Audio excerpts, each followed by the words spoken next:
2017 সালে গ্রামের দাদাগুলো যখন গেম খেলতো তখন আমি গেম খেলা দেখতে যেতাম।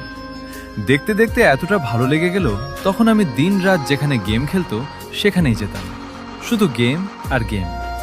তখন আমি গ্রামের দাদাদেরকে বলতাম, আমাকেও দাও গেম খেলতে। তারা বলল, তুই আবার পারবি নাকি, তুই ছোট আছিস, এখনো তোকে খেলতে হবে না। তখন আমি তাদেরকে বলি যে প্লিজ দাও না দাদা, একটু দাও। তখন আমাকে গ্রামের কিছু দাদা গালি দিতে শুরু করলো, যে বলছে, ভাগ এখান থেকে ভাগ, তোকে ফেলতে হবে না, ভাগ এখান থেকে, দেখতে হবে না তোকে গেম খেলা। তখন আমার রাগ ধরে গেল, তখন কিছু কথা না শুনে ওখান থেকে চলে আসলাম। ওখান থেকে আসার পর বাড়িতে আমার মনটা ভীষণ খারাপ হয়ে গেল। তারপরের দিন যখন বাগানে যাই, তারপর এক দাদা বলল, মাথা মেসেজ করে দে তো, তোকে গেম খেলতে দিব। তখন আমি মাথা মেসেজ করে দিতাম। আস্তে আস্তে গেম খেলা অনেক ভালো লাগতো, এতটাই ভালো লাগতো যে এই গেমটি আমি টাকা দিয়েও খেলেছি। 10 টাকা একটি ম্যাচ তো খেলেছি।